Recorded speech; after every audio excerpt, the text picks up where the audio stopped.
Olá, minha amiga artesã, olá, empreendedora, seja muito bem-vinda a mais um episódio do nosso podcast Viva da Sua Paixão. Como vocês sabem, a gente traz vários convidados aqui para falarem da sua verdadeira paixão e se já vivem dessa sua paixão. Hoje eu trouxe uma convidada aqui fora da curva, não é muito comum que a gente vai falar aqui hoje. Aposto que quando vocês pensam no universo de cervejas, de cervejarias, você pensa logo numa figura masculina. Mas hoje eu vou receber uma mulher que junto com outras duas fundaram a sua cervejaria, a Cervejaria Woman. Seja muito bem-vinda, Fran! Seja muito bem-vinda e agora já se apresenta, fala quem são essas outras mulheres que junto com você fundou aí, né, juntas fundaram a Cervejaria Woman. Então, eu sou a Franciele e junto comigo a Bianca, minha melhor amiga da faculdade, a gente se conheceu lá, e a minha irmã, caçula, Emanuele, nós três fundamos a Cervejaria Woman. Sim, olha isso, gente. De onde surgiu essa ideia? 3 mulheres criarem, né, fundarem uma cervejaria. Veio da paixão pela cerveja, propriamente dito, isso? Na verdade, tudo surgiu, essa ideia começou na faculdade, então nós três fizemos engenharia de alimentos. Sim. E durante a graduação a gente já ficava se pensando, o que a gente vai fazer, com o que a gente vai mexer, porque é um curso muito amplo, então você tem que mexer com várias áreas, carnes, lácteos, enfim. E daí na faculdade eu pensei, eu quero ter um bar, porque eu não gostava de cerveja. Não gostava. Eu falava assim, eu quero ter um bar, porque eu sei que eu nunca vou falir, porque eu nunca vou beber meu estoque, né? Aí, mal sabia eu. Daí fui pra Blumenau, fiz um curso de cervejaria artesanal, né? Aprender a fazer cerveja em casa. Sim. Cheguei lá, eram 20 homens e eu de mulher. Nossa. No curso.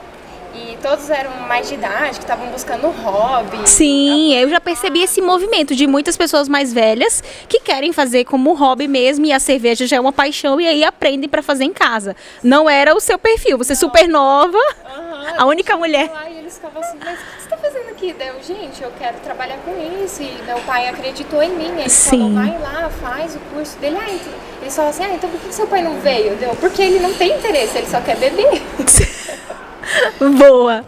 E daí assim, a gente foi trabalhando essa ideia durante a graduação, porque a princípio eu estava no 4º ano, daí eu fui para Portugal, fiz uma especialização lá em segurança alimentar, e quando eu voltei, aí a gente começou a produzir na garagem da casa do meu pai, a cerveja. Aí minha irmã meio que entrou de gaiato, porque ela estava lá, então a gente fazia ela ajudar a gente, porque eram horas e horas. Aí já era você e sua amiga fazendo a produção na garagem. Isso, na garagem do meu pai. A gente tinha uma panelinha ali de 40 litros que a gente comprou pela internet, um kit já meio que pronto. Sim.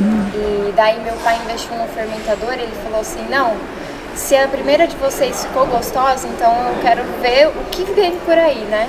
Eu vou confiar que vocês vão ir super bem. E daí a gente fez lá 300 litros de chopp e ficou morrendo de medo. Meu Deus, o que a gente vai fazer com 300 litros de chopp? Será que a gente vai conseguir vender? O que vai acontecer, né? Sim. E daí, em um mês a gente conseguiu até antes vender tudo, e a gente se surpreendeu porque as pessoas queriam comprar de novo, tinha os clientes recorrentes e a gente não tinha mais produto, porque nem a gente confiou que ia dar certo.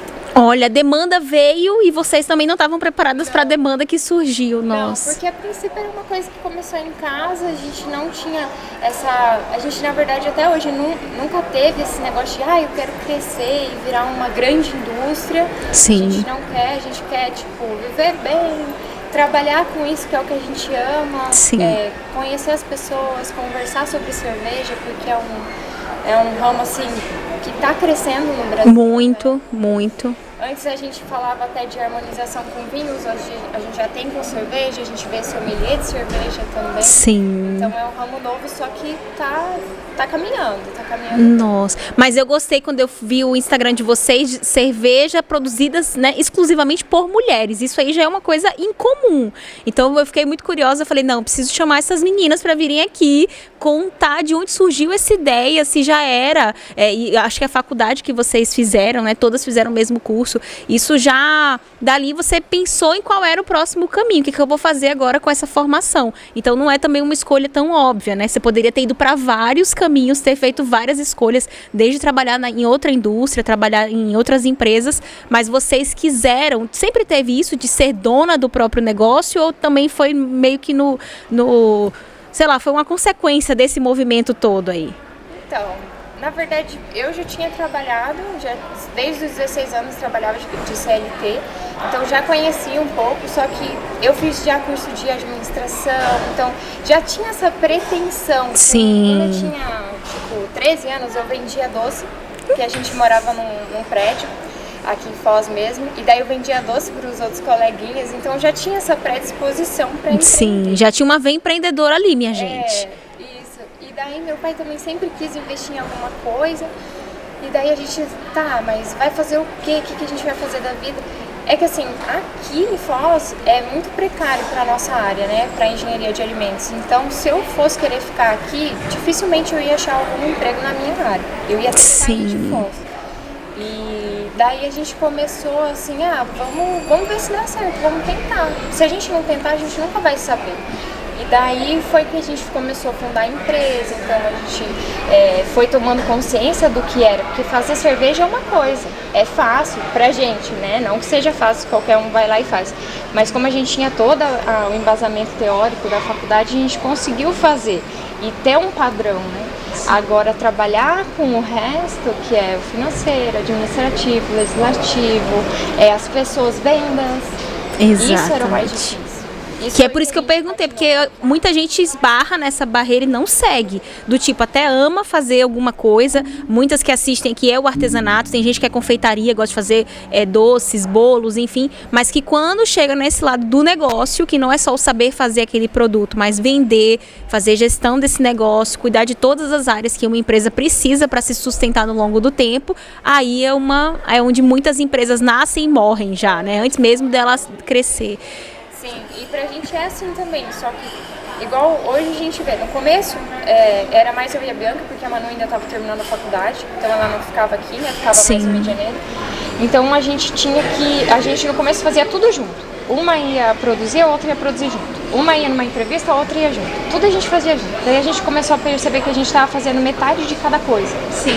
E daí a gente, peraí, vamos dividir as tarefas. E foi quando a gente começou a conseguir abraçar mais o empreendedorismo, porque daí eu fiquei com a parte financeira, administrativa, então eu cuido dessa parte hoje. Ela ficou mais com a parte de produção, então... Tipo assim, quem já tinha uma predisposição para fazer alguma coisa, assumiu aquela área, né? E tem que ser assim, a sociedade ela tem que se complementar, porque se eu for muito boa em fazer conta e a minha irmã também, então a gente está sendo muito boa em fazer uma coisa só e o resto da empresa.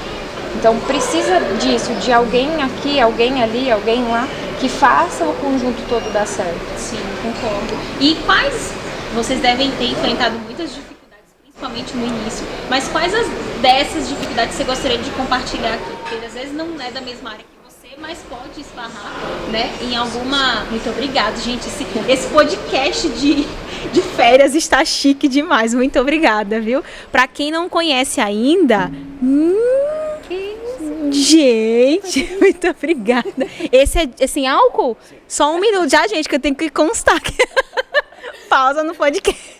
Não, porque vocês sabem que eu nem falei nesse início do episódio, mas nós estamos nessa temporada, né, Iguaçu, apresentando Foz do Iguaçu, estamos no Dream Park, mais especificamente Dream Motor Show, um ambiente cheio de motos maravilhosas, com esse clima maravilhoso, e para receber vocês, né, em alto estilo. Mas conta para as meninas as dificuldades, voltando aqui onde a gente estava. Então, no começo a gente teve... Foram, assim, 3 dificuldades que eu gostaria de citar, né? Sim. A primeira é que as pessoas olhavam pra gente, achavam a gente muito nova e não davam credibilidade pro nosso conhecimento. Boa! Então, muita gente deve enfrentar isso também. Isso, foi uma barreira, porque olhava assim, o que essas meninas aí sabem? O que elas estão falando? Estão aventurando, né? Sim. Tipo assim, quem que é o dono da empresa? E a gente chegava e falava, não, mas eu sou a dona da empresa. Eu quero falar com o seu superior, mas eu sou superior. Chupa! Então a gente teve essa desconfiança no nosso conhecimento. Sim. E depois que a gente começava a conversar com a pessoa, daí sim ela entendia, opa, peraí, são elas mesmo que fazem, né? Então essa foi uma barreira assim que a gente conseguiu superar através do Instagram, porque a gente começou a postar bastante vídeo fazendo, produzindo, mostrando Muito que é bom. a gente que coloca a mão na massa mesmo. E conteúdos explicativos de conhecimento também, então falando a diferença de cerveja e chopp, para as pessoas terem noção de quem estava por trás daquela garrafinha, né? Sim. Daí a segunda dificuldade que a gente passou também foi a questão de, por sermos mulheres, Então, acaba que as pessoas... Peraí, não, mas não é um barbudo que tá fazendo a cerveja, né? Eles já estão... Que a gente tem essa imagem na nossa cabeça, né? Tem. Já tem um biotipo, então assim, as pessoas ficam meio chocadas. Peraí, tem gente que super apoia e tem gente que acaba ficando meio assim com o pé atrás. Ah, mas deve ser fraco, deve ser sem álcool, deve ser cerveja pra mulher só, então... E não, a gente segue todos os padrões de cerveja artesanal, a lei da pureza alemã, então tem todo o conhecimento para fazer uma cerveja, um chopp, de acordo com aquele estilo, né? Então isso também foi uma dificuldade. E a terceira foi assédio. Então às vezes a gente ia apresentar o nosso produto e geralmente os donos de restaurantes eram homens, mais velhos também. E daí a gente sentia essa questão do assédio, tanto que eu ficava mexendo na minha aliança, tipo assim, olha, eu não sou sozinha, não tô aqui em defesa. Não que a mulher precise ser casada pra ela ter uma segurança, né? Mas assim, pro cara, né, peraí, não vou mexer com ela. Então a gente sofreu isso também. Até minha sócia falava assim, Fran, acho que eu vou começar a falar que eu sou casada com você. Pra, tipo assim, ninguém ficar dando em cima de mim. Porque é recorrente, às vezes, mesmo que não seja de uma forma mais escrachada, mesmo que seja velado, a gente percebe quando tá acontecendo. E deve ser muito desconfortável, porque é o que você falou, vocês são mulheres, mas a grande maioria ali dos restaurantes, a imagem que se tinha ali não era de uma outra mulher para receber, e sim uma imagem masculina e que desenha na cabeça deles o que eles acham que pode acontecer, né? Nossa. Então, isso foi uma das dificuldades, né? Mas, assim, demorou também a gente entender onde que era o nosso público, onde que a gente precisava se encaixar, porque no começo você quer entrar em qualquer lugar. Sim. Porque, eu preciso vender, a venda é o que manda na minha empresa hoje, então se eu não vender eu vou fechar as portas. E daí demorou pra gente conseguir entender que não, calma aí, não é em qualquer lugar, são lugares específicos, é aquele público alvo que a gente tem que atingir, que é o público que a gente entende o conceito por trás da garrafa. Não tá comprando um chopp qualquer, tá comprando um chopp local feito por mulheres. Sim, porque tem as pessoas que vão comprar cerveja, por exemplo, e que vão na mais barata. Vai pegar um chopp e não quer nem saber que marca, nem do que é o mais barato. E tem as pessoas que estão pela qualidade, que estão pela marca em si, que estão pela história por trás do produto. Então, vocês ali reconheceram que não é para qualquer um. Isso. A gente tem que segmentar mesmo. Nosso público, existe um público-alvo bem definido, e quem tenta vender para todo mundo acaba não vendendo para ninguém. E passa por situações mais desagradáveis também, porque vai tentando abordar quem não é do seu perfil, né, do perfil da sua empresa. Sim, foi uma das coisas assim, que a gente foi aprendendo. Na verdade, tudo quando você está empreendendo, você vai aprendendo errando, né? Sim. Então você vai lá, erra primeiro, quebra a cara, e daí você fala, não, peraí, agora eu já sei. Então toda vez que alguém vinha com uma abordagem assim, a gente tá, entendi. Nem vou dar moral aqui, porque eu sei que já não vai dar certo. Sim. Então você vai ficando com o pé atrás em tudo e vai criando uma casca, né? E isso é muito bom, porque hoje a gente já consegue lidar nessas situações, a gente lidar melhor com isso. A experiência fortalece também, né? Porque tem as pessoas que lê muito, que estuda muito, mas que não tem essa vivência do campo, de batalha, de passar pelas situações. E a cada abordagem vocês foram se fortalecendo, sabendo como se portar, sabendo o que falar, sabendo como lidar com esse tipo de situação. Diferente de quem está na teoria, que só imagina, que não está vivendo na própria pele. Por isso que eu sempre falo para as meninas, busquem mentores ou pessoas para ajudar que estão em campo de batalha ou que têm uma vasta experiência. Porque teoria é papel, né? E muita coisa não se aplica. Exatamente. Quando a gente recebeu a visita do Ministério da Agricultura lá na fábrica, porque tem que ter a licença do MAPA, né, para poder atuar, para poder vender chopp artesanal, que eles asseguram as pessoas que vão consumir, o consumidor, que é um produto de qualidade e segurança. Sim. Então precisa da licença. E a gente recebeu a visita deles lá e eles ficaram bobos, assim. O fiscal falou, gente, eu nunca entrei numa fábrica tão limpa assim. É diferente quando é de mulher, ele falou. Engraçado, eles ficaram bobos, assim, de ver que é tudo limpinho. A gente tem essa neura, né? Essa preocupação de estar tudo organizado. Não só por a gente ser mulher, mas por a gente ser engenheira de alimentos. Então, tudo que a gente aprendeu sobre a indústria, como tem que ser lá na faculdade... Vocês já começaram num padrão, né? Muito importante. Isso, sim. A gente aplica. Então, a fiscal até falou pra gente, falou assim, nossa, a gente tem que chegar nas indústrias, explicar o porquê pra pessoa fazer. E vocês não, vocês já sabiam o porquê, já tinham aqui. Sim. E a gente só veio aqui ver se estava tudo bem. Graças a Deus deu tudo certo, a visita foi ótima. Por mais que a gente ficou super nervosa, né? Imagina, é um dia tenso, né? É igual quando você vai passar numa blitz. Às vezes você nem bebeu, mas você pensa, meu Deus, será que eu bebi? Você desconfia de você mesmo, tipo, e foi o que aconteceu com eles lá. Nossa, mas que loucura. E vocês três à frente desse negócio. Como é que é essa relação? Porque são duas irmãs, uma amiga, e hoje vocês são sócias de uma empresa e que toda empresa ela tem essa disposição de dar certo dia a dia. Como é que é essa convivência de três mulheres? Porque eu trabalho só com o público feminino e a gente sabe que como mulher tem dias altos e baixos, tem TPM, tem um monte de coisa. A gente tem a nossa bagagem, né, de quem já é esposa, de quem... Não sei, acredito que ainda não sejam mães, né? Não, ainda mas quando forem, se forem, é uma outra bagagem. Então, como é que é essa relação de vocês três à frente dessa empresa? No começo é tudo um choque, né? Assim, cada um tem uma criação diferente e eu costumo falar que a sociedade é tipo um casamento, né? Sim. Então a gente tem que aprender a lidar com os erros do outro, com os nossos erros e a gente tem que conversar. É muito baseado em diálogo.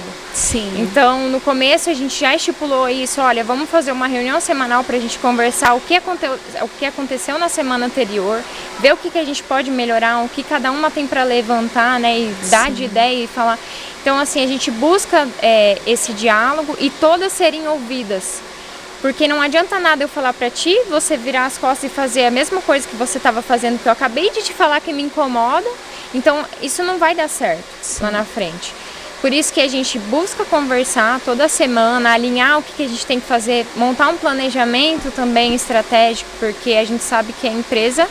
A gente está ali no chão de fábrica, mas tem que ter uma hora que você para a produção e começa a pensar o que eu vou fazer para vender mais? Como que eu vou fazer para alcançar mais o público? E momentos do ano que vocês sabem que tem uma demanda maior, porque tem uma data especial, porque tem alguma coisa que pode acontecer. Eu te perguntei dessa relação entre mulheres porque a grande maioria do meu público, 99%, é mulher e a gente gosta de ver empresas dominadas ali, que tem mulheres liderando, e eu faço questão de comprar de empresas que tem mulheres à frente também. Eu sou essa entusiasta, não só nas palavras, mas na atitude mesmo, e por isso que eu falei, quando eu vi a história de vocês, eu falei, a gente tem que contar para mais pessoas, pra gente sentir esse orgulho, sabe, de ter. Aqui em Foz não sou daqui, eu moro há pouco tempo, então eu tô descobrindo ainda tudo que tem aqui. Quando eu vi, eu fiquei muito encantada. E esse nome, Cervejaria Woman, vocês já colocaram o nome mulher no nome. De quem foi a ideia? O que vocês queriam? Tem uma marca já, um logo? O que vocês queriam transmitir para o público com essa escolha? Então, a gente, por coincidência assim do destino, a gente começou a pensar no nome do dia 8 de março. Então, a gente já estava ali em fevereiro, a gente fez a nossa primeira produção, a gente já tinha aprovado e tal. E daí a gente começou a pensar, mas como que a gente vai vender? Tem que ter um rótulo, então vamos colocar um nome. E meu pai veio e falou, coloca o sobrenome de vocês, vai ficar bem legal. Aí eu falei assim, não, eu quero uma coisa mais simples, sabe? Que a pessoa saiba o que se trata. Não tipo assim, Graef me ofende, tipo... Quem que vai querer uma cerveja desse nome, assim? Eu fiquei, não. Assim, pro branding no longo prazo, talvez. Sim, né? Nomes, né? Mas assim, eu queria uma coisa mais fácil, que a pessoa conseguisse falar de uma vez só, sabe? Não errasse na pronúncia. Boa. E, por mais que ainda acontece, né? Não, mas e a simplicidade hoje é chave, porque às vezes a gente percebe, eu tenho umas meninas que eu faço análise de perfil, como é que você está sendo encontrada no Google, no Instagram, enfim, e aí às vezes a grafia é uma coisa que pega, as pessoas não te encontram, simplesmente não te encontram pelo jeito que o nome da sua marca é escrito, né? Quanto mais fácil de falar e escrever, melhor, né? E daí a gente começou a pensar nisso, e era 8 de março, e daí a gente falou assim, cara, somos mulheres. E hoje, dia 8 de março, por que a gente não chama de woman? Porque assim, em inglês fica mais bonito, né? Aí a gente falou assim, cervejaria mulher. Não soa tão legal, mas e se fosse em inglês, né? Cervejaria woman. Gente, ficou legal, ficou top! Daí a gente, vamos. Aí depois a gente parou pra pensar e falou assim, se bem que mulheres, no plural, é women, né? Daí eu falei assim, não, mas cada mulher é única. Então vamos colocar no singular, que vai ficar legal. E tipo, vai ter tudo a ver com a gente, com a marca. As pessoas vão se identificar, né? Sim. E daí ficou, a gente falou, até no começo a gente usava o emblema da Mulher Maravilha, que era o Wzinho lá dela, do cinto.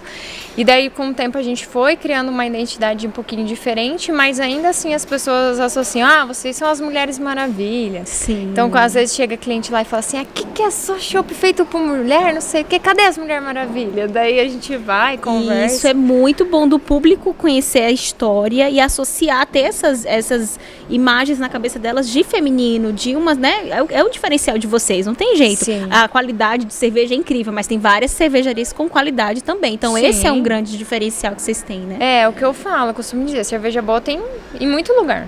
Então, assim, mas cerveja de qualidade, feita por mulheres. Eu acho, do jeito que a gente faz, porque, nem falei isso, mas a nossa produção, ela é toda manual. Toda, então a gente não tem uma panela automatizada, é caldeirão, mexe a mão, moe o malte à mão. Artesanal mesmo. É igualzinho você faria em casa. Sim. Igualzinho a produção feita em casa. Então, assim, é totalmente à mão, manual. Nossa. É trabalhoso demais da conta. Por isso que eu falo, eu tenho segurança em dizer que aqui, pelo menos na nossa região, nós somos as únicas que faz desse modo, só mulheres. Sim. E desse tamanho que a gente é, né? Que a gente é uma nano, digamos assim, uma nano indústria. Nossa, gente, muito artesanal. Então também tem tudo a ver com o nosso podcast, tem tudo a ver com o que a gente fala, mas aí é nano agora, mas quais são os sonhos? Qual é a pretensão de vocês com a marca? Você falou já que vocês querem uma vida mais tranquila, tem tudo isso envolvido, eu sei. Mas deve ter um sonho, né? De onde vocês querem ver a cerveja, o chopp de vocês, como é que é isso? Vocês têm definido? Tem. A gente tem, assim, o sonho da gente conseguir pasteurizar, então conseguir fazer com que ela seja vendida fora da geladeira. Hoje Sim. ela é vendida só refrigerada, né? Então a gente busca isso. E o nosso maior sonho é automatizar a indústria para a gente ter mais tempo para pensar em planejamento estratégico. Sim. E não tanto no chão de fábrica. Porque vocês ficam muito ainda na produção, fica presa né? demais na produção. Imagina. Por mais que seja dividido, cada um tem uma função, só que se a gente conseguir otimizar melhor a produção e ter mais tempo, eu acredito que a gente consegue chegar muito mais longe dessa Sim, forma. sim. Só que a gente não quer crescer e ficar estupendamente grande, sabe? Porque quando você começa a crescer muito, às vezes você não consegue manter aquela qualidade, o padrão. E a gente vê isso acontecendo com colegas aqui da cidade, de outras cidades. Então a gente não quer chegar nesse nível. Vocês querem crescer estruturadas para não Isso. perder essa essência que vocês têm hoje, né? Exatamente. E também a gente pensa em dar cursos. Então a gente já fez uma vez uma experiência cervejeira. Foi super legal e engraçado. Foi um homem só. Olha, Foram, como o público foram 9 realmente é bem mulheres e definido. um homem. Sim. Aqui se inverteu a lógica, tá vendo? Quando você Aham. foi, era a única mulher, agora a gente inverteu. E agora, na vez que a gente deu o curso, e foi bem legal, assim, porque elas eram de áreas diferentes, não tinha tanto contato, só que daí lá elas perguntavam bastante, se interessavam, tinha... À vontade, se sentiam à Sim, vontade, né? se sentiram à vontade. Então, assim, é legal, a gente gosta disso também, de transmitir o conhecimento. Tudo que a gente aprendeu lá, claro que não foi fácil, né? A gente Sim. estudou muito, foram muitas madrugadas em claro, mas a gente quer ensinar o mais mastigado possível para as pessoas verem que não é aquele bicho de 7 cabeças, Sim. que todo mundo E para que consegue essas fazer. pessoas que façam curso, elas vão fazer também como hobby. Sim. Esse é o objetivo. Isso, esse é o objetivo, que elas façam como hobby. Porque não tem... Gente, é muito prazeroso, assim, eu não consigo nem explicar. Você fazer a cerveja e dali 30 dias, quando ela tá pronta, você tomar e você falar, fui eu que fiz. Peraí, 30 dias? A gente não falou disso. 30 dias. Não, peraí, rebobina. Vou fazer o curso com você, beleza.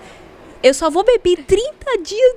Sim. Você Eu tô com só sede, sabe só de se pensar. deu certo ou não daqui 30 dias. Ah, pode ser que não Pode deu ser certo. que tenha azedado. Bacana. Gente, como assim?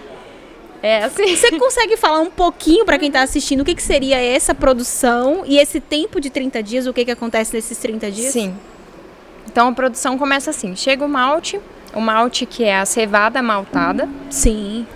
ela que vai trazer o açúcar que a gente precisa na produção.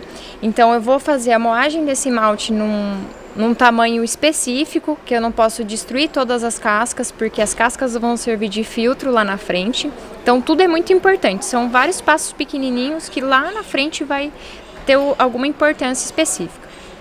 Então moí o malte, eu vou cozinhar esse malte em água.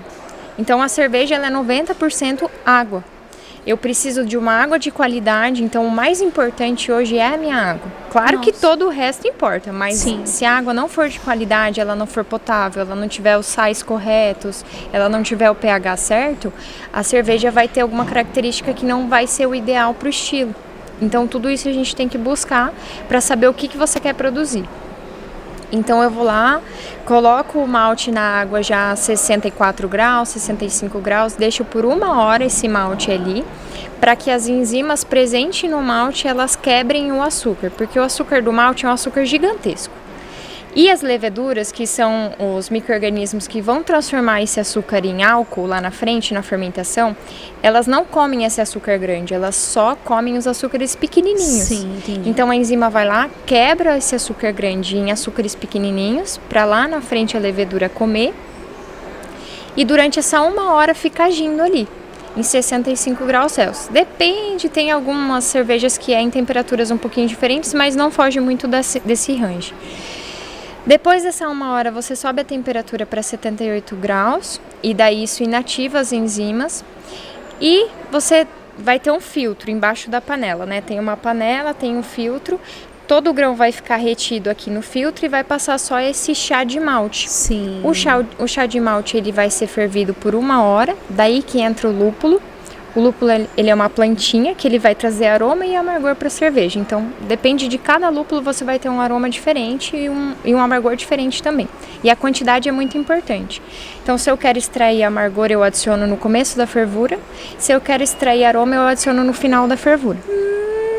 São várias regras. Gente, eu tô lembrando aqui de todas as vezes que eu fui pro supermercado. Encontrei vários tipos de cerveja. Aí eu fiquei conversando com o Caíto, com meu esposo, de todas elas e saímos sem comprar nenhum, porque a gente falou, não sei escolher, então. Nossa, tem tudo isso na produção que diferencia também cada uma. E daí depois que eu vou ferver por 1 hora, porque nessa fervura vai reduzir o meu mosto cervejeiro, que é o que eu chamo depois que eu adiciono o lúpulo no chá de malte. Então ele vai reduzir, ele vai ficar na densidade que eu preciso, na quantidade de açúcar concentrado que eu preciso.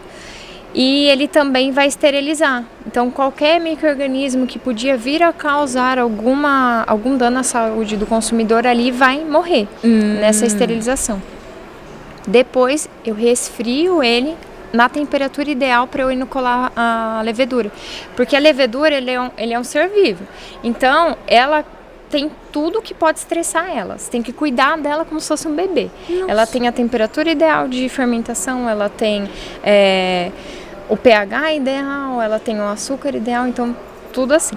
Aí você coloca a levedura, depois que ela já está na temperatura ideal, ela vai começar a transformar aquele açúcar do malte em álcool. Isso leva de 7 a 10 dias. É a fermentação, que é um período grande. Sim. A produção em si, até chegar no fermentador, depende da litragem e do tamanho da tua panela, mas hoje a gente tem uma panela de 240 litros. E a gente, para encher um fermentador de 300, a gente leva em torno de 10 horas. Então, a produção em si leva 10 horas. Coloquei dentro do fermentador, quem faz a arte é a levedura. Daí ela leva de 7 a 10 dias. Depois disso, eu vou baixar a temperatura a 0 graus ou a -1. E eu vou deixar 10 dias, 10 a 20 dias, dependendo do estilo. Porque durante esse tempo de maturação, que daí é o nome que a gente dá para esse processo, ela vai arredondar. Então, todos os aromas que são necessários vão estar ali presentes, os que não são vão ser expulsos ou vão ser reincorporados pela levedura. Então, esse trabalho, esse processo, a gente não pode pular. Nenhuma etapa dessa a gente consegue pular. Gente, tem que ter paciência nesse... Sim, aí beleza, aí passou esse tempo todo, minha cerveja deu ruim. Aí você tem que jogar fora. não pode consumir. Não dá. Não que vá fazer algum mal, mas ela não tem o sabor gostoso. Você nem conseguiria, mesmo querendo, você não consegue beber. As grandes indústrias, para elas não perderem milhões, porque hoje meu tanque é pequeno, mas você imagina em grande escala, a pessoa errou alguma coisa lá, faltou alguma higienização correta, sanitização no tanque e deu errado. O que eu vou fazer? Vou jogar tudo fora? Eles reinventam. Então é daí que vem a Mouse Beer, que é um subproduto. Eu pego uma cerveja que não ficou no padrão que ela deveria ficar, não tem o aroma e, vamos supor, o teor alcoólico que ela deveria ter daquele estilo, e eu faço uma adição ali de caramelo e algumas outras coisas e transformo em um outro produto. O chopp de vinho, que tem bastante aqui em Foz também. Sim. É uma mistura, um mix, né? Que é feito com vinho, cerveja e pode ser adicionado suco, açúcar, enfim, cada um tem uma receita do mix. E também é um subproduto que vem disso, de tipo, o que eu vou fazer com esse lote que não ficou na qualidade que eu queria? Vou dar um jeito de vender ele para não perder o dinheiro. Porque eles também, a proporção, né, é muito maior. Grande. Uhum. Gente, não é uma coisa simples, vamos falar, mesmo pra hobby, eu já fiquei imaginando eu aqui, aqueles memes, sabe, a caveira esperando ali, E do jeito que eu sou, com certeza eu ia errar. Acontece, a gente também. Eu ia ficar ali 30, não sei quantos dias e não ia. Gente, por isso tem que valorizar o trabalho da amiguinha, da coleguinha, dentro da sua expertise, cada um sabe o que está fazendo. A gente tem que realmente dar valor. E é o que eu falo, eu sou apaixonada por cerveja. Eu tinha cortado um tempo porque eu me sentia super estufada. Eu tinha um posterior à cerveja não muito bom, mas nesse calor de Foz cai como uma luva, é uma delícia. Água, né? E eu ainda não provei. Antes que vocês perguntem, ainda não provei cervejas minas, mas eu já vou provar, não se preocupem, porque eu sou fã de cerveja artesanal. E eu acho que a gente tem que... Eu amo provar cervejas novas. É uma experiência. Você não comprar a cerveja, né? Quem vai experimentar cerveja artesanal sabe que tem várias outras mais baratas no mercado, mas você não tá ali para beber a cerveja. Você tá para experimentar, para experienciar com outras pessoas, né? Então é o momento também que você tá tendo junto aquela bebida, conhecer uma bebida nova, enfim... combinar ela com algum alimento que caia bem, enfim. Então tem para cervejeiras aqui, já devem estar loucas para conhecer também. Para quem é de Foz ou para quem é de fora, como é que faz para comprar a cerveja de vocês? Hoje a gente tem um bar acoplado na fábrica. Sim. Então é o bar da fábrica, que ele abre de quinta, sexta e sábado, das 4 às 11. E a gente só abre nesses 3 dias porque somos só nós 3. Então segunda, terça e quarta a gente produz, engarrafa, cuida das coisas financeiras, da questão da fábrica mesmo em si. E daí quinta, sexta e sábado a gente tira para atender os clientes. Então a gente já tem essa demanda de vir turistas. Sim. Porque é rota também das cataratas. Então, eu joguei no Google e vi vocês e vim aqui. Então a gente tem esse contato, é bem legal. Sim. E o que a gente costuma dizer, você não vai em qualquer bar e você vai conhecer a pessoa que fez o que você está tomando.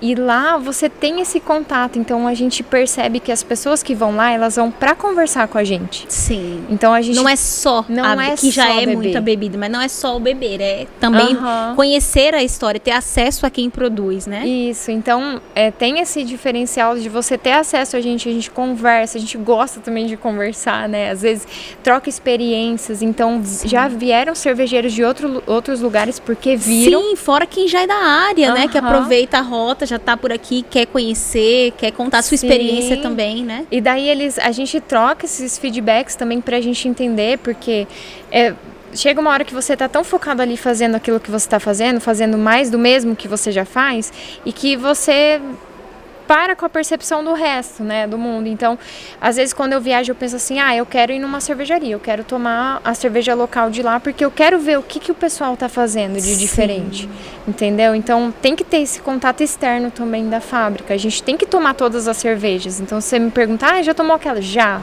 porque eu gosto de tomar as coisas diferentes, por mais que tenha alguns estilos que eu não sou muito fã, né, tipo o IPA, é muito amargo.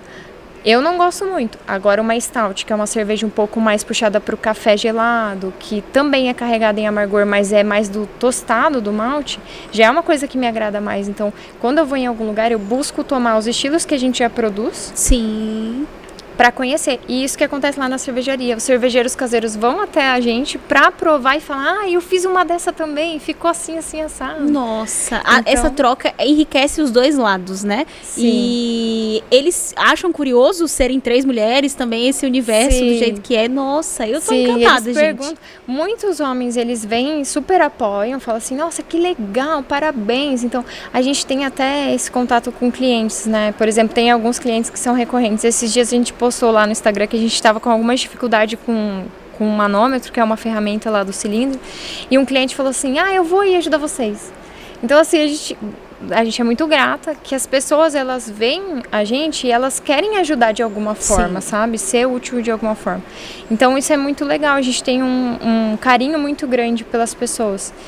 E daí, voltando à sua pergunta, no Instagram também a gente tem a lista de revendedores e tem o nosso contato lá, que daí você consegue clicar no link da bio e encontrar a cerveja pela cidade também. Gente, tem que conhecer. E outra, se for provar, tem que marcar lá, ouvindo Viva da Sua Paixão, já estou provando, menciona, porque para quem tá numa empresa que tá no Instagram é muito importante, né, ver os seus clientes ali, o que eles acharam, deixar feedbacks. Eu sou super aberta a feedback e eu acho que a gente cresce também com eles, demais, né? A gente tem que saber o que levar em conta, o que não levar, mas receber o feedback de um cliente que provou, que experienciou ali é sempre muito importante. Olha, eu tô encantada, eu já quero provar, já lá em casa já vou montar alguma coisa para poder comprar também, para poder provar junto.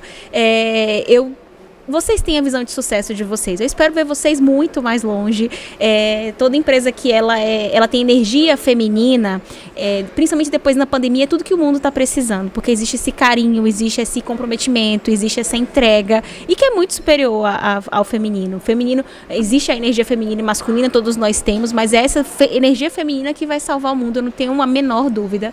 E negócios femininos têm transformado o mundo. Então, estou muito feliz de contar a história de vocês aqui. Você que está representando suas sócias também, porque com certeza estão trabalhando, estão dando, que a cidade está cheia, né? E tem muita gente que está assistindo que não é de Foz. Então, vou pedir para você encerrar deixando um convite para essas pessoas que estão nos assistindo de todo o Brasil e mundo, porque nós temos também espectadoras que são de outros lugares, para virem para Foz, para conhecer, para visitar vocês, enfim, fica à vontade para fazer o convite. Posso olhar para a câmera? Pode. Gente, eu fico nervosa. Então, a todos que vierem a Foz do Iguaçu, não deixe de conhecer a Cervejaria Woman. Nós somos um espaço que é um espaço aberto, então é pet friendly, é um lugar bem gostoso, longe do barulho da cidade, fica mais retirado, e lá você vai encontrar 7, 8 estilos de cerveja artesanal, temos petiscos também, então não deixe de vir e conhecer as cervejeiras também. Sim. As cervejeiras mulheres, não as máquinas.